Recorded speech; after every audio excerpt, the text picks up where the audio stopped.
सहस्त्र षडभूम हे वेदांत वेद्य यज्ञेशा पुराण पुरुषा हे लक्ष्मी रमणा प्रमेय पराक्रम हे माझ्या वैकुंठीच्या नारायण तुझ्या पूज्य आणि पवित्र चरणी राजा कृत वर्मा सादर प्रणाम भगवान तुझ्या आशीर्वादाचा भेट देत कृपेचं शिरस्त्राण सदैव माझ्या मस्तकी आहे आणि म्हणूनच गजांत राजलक्ष्मीचं वैभव आमच्या चरणाशी लोटांवर येत जननी जन्मभूमीच स्वर्गादपी गरीयसी जन्म देणारी मातृदेवता आणि त्या भूमातेचा मी सांभाळ करतोय अशी माझी दुसरी माता म्हणजे धरणी माता समुद्र वसने देवी पर्वते स्तनमंडले विष्णू पत्नी नमस्तुभ्यम पाद स्पर्शम क्षमस्व मे समुद्ररूपी वस्त्रांनी शोभणारी पर्वतरूपी स्तनांनी नटलेली जी माझ्या महाविष्णूची भार्या आहे धरणी माता या स्वरूपावर जे अवतीर्ण झालेले अशा माझ्या आई तरी तू माझी आई असलीस जरी मी तुझा पुत्र असलो तरी सुद्धा हे माझ्या आई माझे पाय तुला लागतायत आणि म्हणूनच त्याप्रमाणे अनंत पापी स्वतःच्या उदरात तू सामावून घेतलीस त्याप्रमाणे या तुझ्या अजाण बालकाला आई तुझ्या कुशीत घेऊ आणि त्याला अनन्य व्हावे क्षमा कर अगदी गजांत राजलक्ष्मीचं वैभव जरी चरणाशी लोटांवर घेत असलं तर या साऱ्या वैभवाचं श्रेय मी कोणाला दिलं तर ज्या माऊलीनं अगदी 9 मास 9 दिवस आणि 9 घटिका स्वतःच्या हाडा रक्ता मांसाचा गोळा स्वतःच्या उदरी सांभाळला प्रसूती काळाच्या आनंद यात्रा ज्या माऊलीनं मला जन्म दिला तीच माझी आई आ म्हणजे आत्मा आणि म्हणजे ईश्वर आई सारखे दैवत साऱ्या जगतावर नाही आई माझा गुरु आई माझा कल्पधरू विद्येचा सागरू आई माझी मेल्यानंतर जरी आम्हाला नरकात जावं लागलं दुःख वाटणार नाही कारण जन्माला येण्यापूर्वी 9 महिन्यांचा कालावधी गेलेला आहे तो स्वर्गात आणि तो स्वर्ग म्हणजे माझ्या आईचा गर्भ ज्या गर्भात 9 महिने 9 दिवस आणि 9 घटिका आम्ही आकार देत होतो आ म्हणजे आदी आणि ई म्हणजे ईश्वर आदी तिला नमस्कार करा अशी विश्वातील पूजनीय व्यक्ती म्हणजेच माझी जन्मदाती आहे म्हणून देवाला हात जोडण्यापूर्वी दिनचर्या सुरुवात करताना माझा प्रथम नमस्कार माझ्या आईला मातृदेवो आई कुणाला म्हणावं ज्या आईनं ज्या मुलासाठी आपलं स्वतःचं जीवन खर्ची घातलं समाज काही भयान राक्षसाला कितीही टोचलं कितीही बोचलं समाजाची बंधनं दूर झाली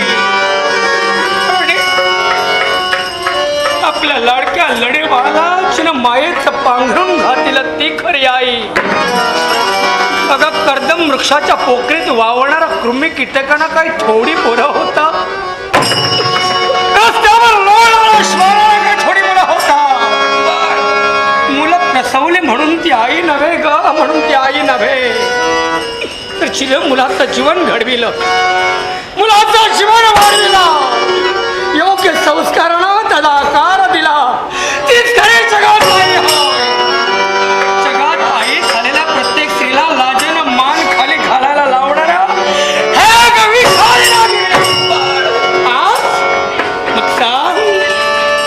तू माझी आई होतीस ना तुम्हाला प्रसवलीस ना अरे माझ्या अगदी 14 वर्षाचा असताना सोनासारख्या भावाचा आक्रोश सहन केला राधा मातेच्या मायेचे बंधन शिकवली हात बरे करत करत अधीरत पिताबरोबर रथारूढ होणे आश्रमात आला त्या दिवसापासून आत भीतीतवरे अंगराज करणानं किती अपमान सहन केला सांग कौरव आणि पांडव गुरु द्रोणाचार्यांकडे विद्याभ्यास घेत होते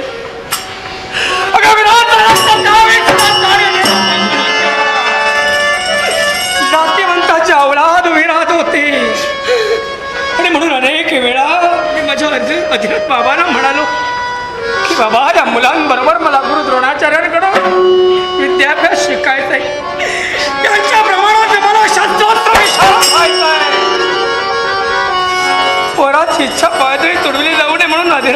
द्रोणाजीनं द्रोणाचार्यांना विचारणा केली. त्यावेळी द्रोणाचार्यांच्या मुखातून कळणारा शब्द अजूनही आपल्याला खरे खरे करण्याचा कानात आहे. मी सात्यवंताचा गुरु आहे. मी जातिवंत क्षात्रवंताचा गुरु आहे. मी अश्वाचा करार करणारा पोराचा गुरु नव्हे. मी स्वतः पुत्राचा गुरु नव्हे.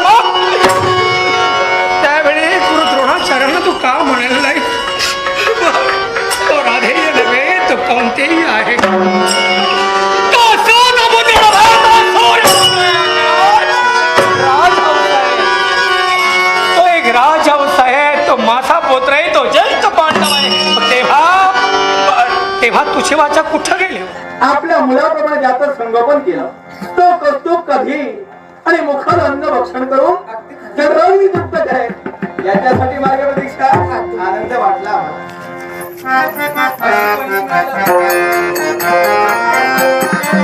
आमचं भाग्य आई सारखी वहिनी मिळव म्हणजे दुर्मिळ गोष्ट आहे. सांगू का काय माझी अशी इच्छा आणि ती तू परिपूर्ण करशील. आता इच्छा कोण या शंका नाही. आतापर्यंत तुझे हट्ट मीच पूर्ण केली. अशी काय लहानपणापासून जिनं कधी खांद्यावर मला खेळविलं आणि या शूरवीराचा देह निर्माण झाला. बाळपणाची आठवण झाली. तू मला जबरदस्तीनं किंवा माऊच्या गोष्टी सांगून प्रेमात चार घास स्वतःच्या हाताने भरवायचे. अरे त्यावेळी आज मला असं वाटू लागलं हे तुझ्या हाताने मला भक्षण करायचे. हा नको तो हट्ट कशासाठी? त्यावेळी तू लहान होता त्यावेळी तर ठीक आहे. आता तू बराच मोठा झाला. अगं मुलं किती तरी मोठी तुझ्या झाली. हाताने तू जेवू शकतो. मुलं किती मोठी झाली तरी आईला ती अखेरच्या क्षणापर्यंत लहान असतात.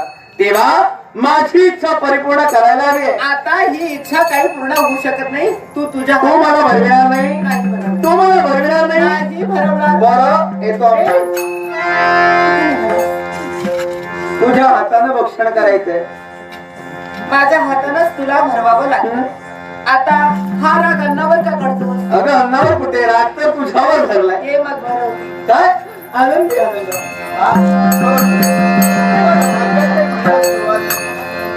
हरकत नाही. भोजनाला सुरुवात करूया. जीवन करे जीवित्व अन्ने पूर्ण ब्रह्म उदर भरण नोहे जाणीते यज्ञ करण्याची भोजन करणं म्हणजे जीवाश्वाची भेट घेणार हा महायज्ञ. देवा या महायज्ञाला आनंदाला मधुर स्वर या भोजनाचा मला आस्वाद होतोय. मधुर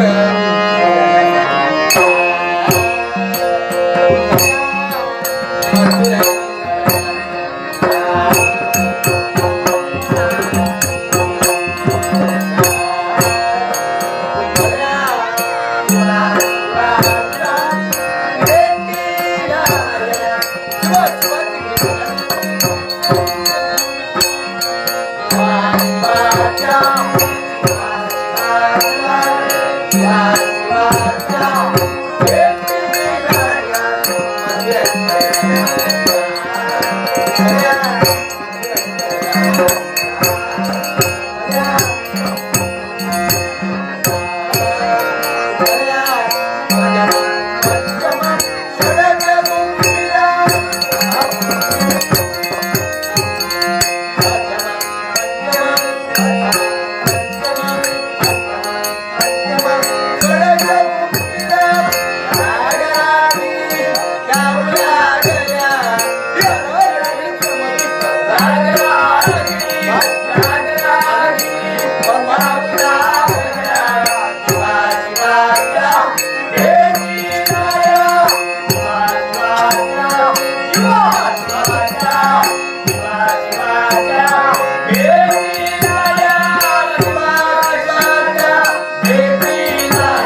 सारखाच तुझा सहवास मला कायमचे मिळावा. मी जर तुझ्या जीवनात आलो नसेल तर माझ्यासारखा नवरा आणि माझ्यासारखा सहवास तुला केवळ मिळणार आहे का? देवा, मी काय म्हणाले? काय ते?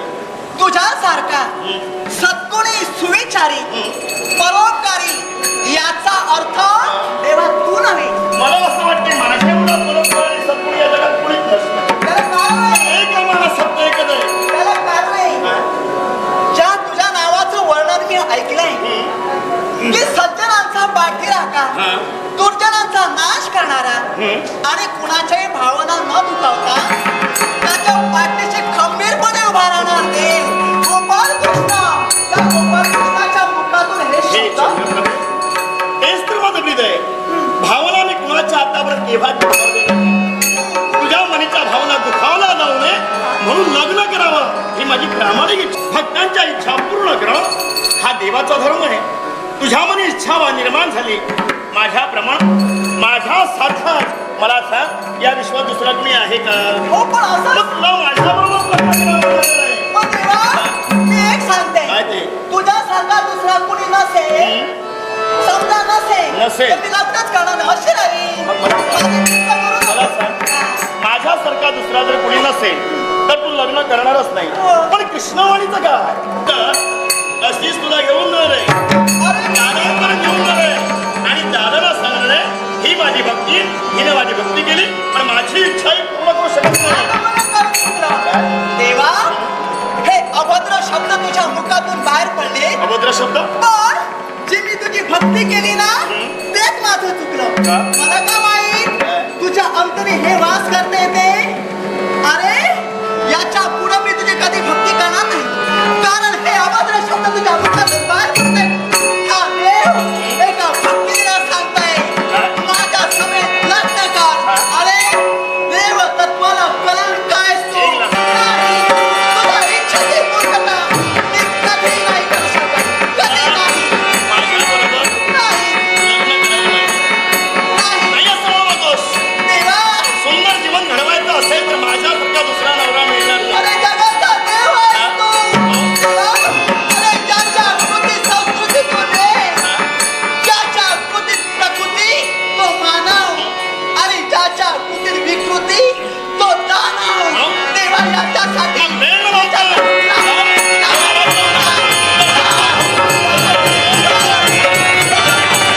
तुझ्या सारखा ब्रह्मचारी व्रत या विश्वाला साऱ्यानं धरावं असं तुझं म्हणणं आहे की का? मी तुला म्हणतोय ब्रह्मचारी व्रत नको धरू.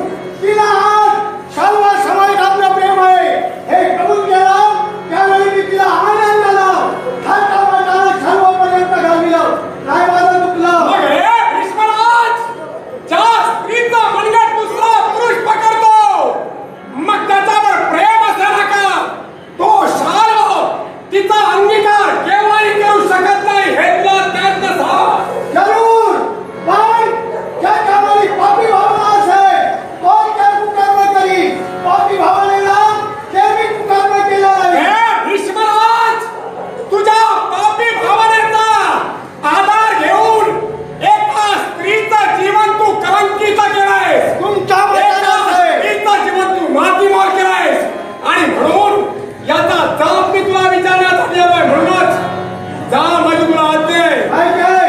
ज्या आंब्याला तू वाऱ्यावर सोडून दिलीस, ज्या आंब्याचा दाता या विश्वात कुणी राहिला नाही, ज्या आंब्याचा तारणहार या विश्वात कुणी राहिला नाही, मग जा त्या आंब्याचा स्वीकार कर. दूध आहे.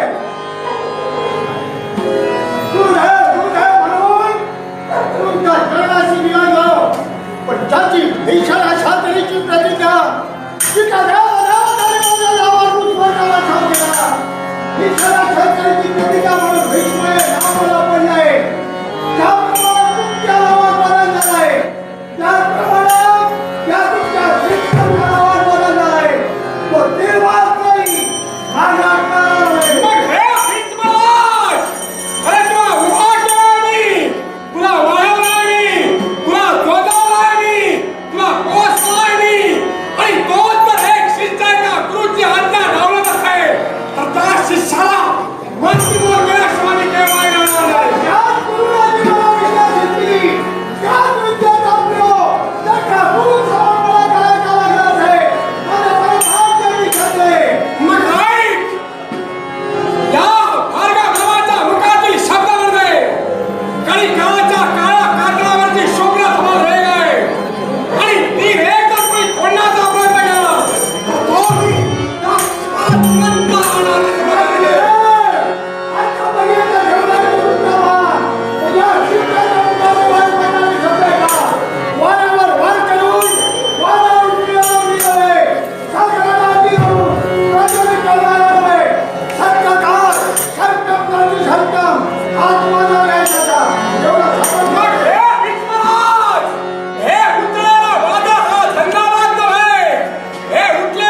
असं नको.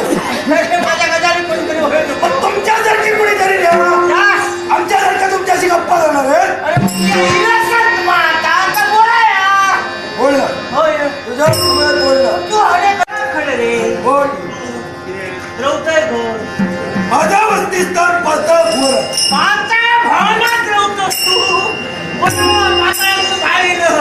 पण मी म्हणते काय तू होणे खरे येईल नाव काय म्हटलं तुला मायासूर.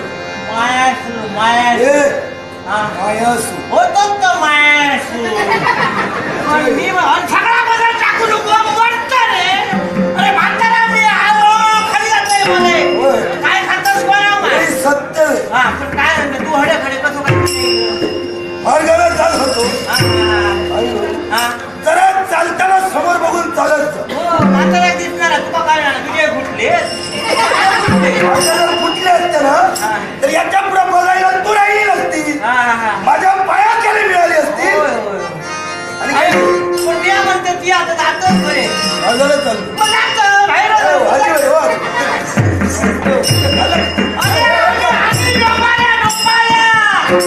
डोंगराचे खेळ करतो हा. होय तर. नट्टे काय करता? तारेवरती बसलो हो. जलसा नाचतोय पराधीन नाचतोय कोण तुम्ही? रिंगीचा भाग करतोय हळद कडे कडक हळद उडे मारतोय या वयात बरंच.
खबरदार आहे शब्द तुझ्या मुखातून. डांग देशाचा राजा राजा डांगावी म्हणतात मला. इथं का धावा वाचवा शब्द तिचे ऐकले आणि आमचं येणं इथं झालंय. चार ते तिच्या मुखातून मदतीचा हात आलाय. मदतीच्या साह्यासाठी तिच्या मुखातून स्वर बाहेर पडले. अर्थात हा अविचारी प्रसंग आणणारा कोंडू या चरण्यात चालतं वास्तव्य ब्रह्मराक्षस म्हणतात मला. मग हे ब्रह्मराक्षसा माणसानं माणसाला सहाय्य करावं एकमेका सहाय्य करू तेव्हा ही एक स्त्री आहे आणि अर्थात स्त्रीचा अवतीभोवती लज्जेचं कुंपण आहे. तेच बोलणार होतो. आणि त्या लज्जेच्या कुंपणासाठी स्त्रीनं स्वतःची मर्यादा स्वतः सांभाळायला हवीच. पण तिच्यावर आलेला जर का स्त्री तत्वावर अरिष्ट जर का पुरुषाला दूर केलं नसेल तर एक मर्द म्हणून सांगण्याची गरज नाही. तेव्हा का म्हणतोय तुझ्या हत्याला हिच्यावर मी हात टाकला नव्हता. मग तुझ्या हत्याला मी माघारी का जावं? मग माघारी जाण्याची जर का तुझी इच्छा नसेल तर ब्रह्मराक्षसा अरे तुझ्या त्यातील पंचप्राणाला तुला मुकावं लागेल. झालं तरी चालतंय. माझा सगळा चालेल. पण ज्यावेळी जी कुणी व्यक्ती माझ्या मार्गात आडवी येते तिला मी कायमचा दाडवा केल्याशिवाय मागतच नाही. मग ब्रह्मराक्षस आहे अरे तुझ्याशी उद्दंडवाद करून माझं उद्दिष्ट गाठायचं नाहीये. माझी उद्दिष्ट फार वेगळे. तेव्हा समोर आलेला काटा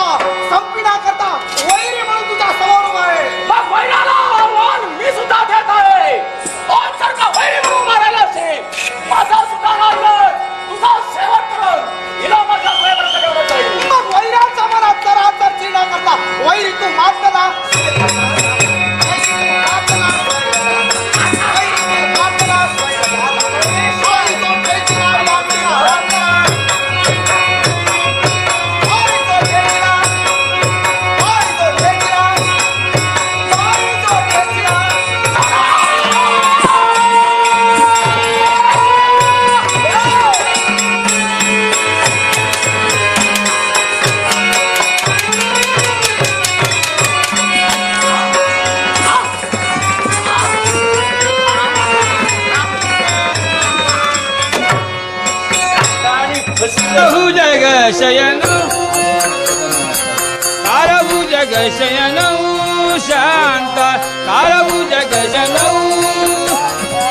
पद्मनाभं भादुरीनं पद्मनाभं भादुरीनं कारभुज गशयन शांत कारभुज गशयन शांत कारभुज गशयन लक्ष्मीकान्तं कमलनयनं लक्ष्मीकान्तं कमलनयनं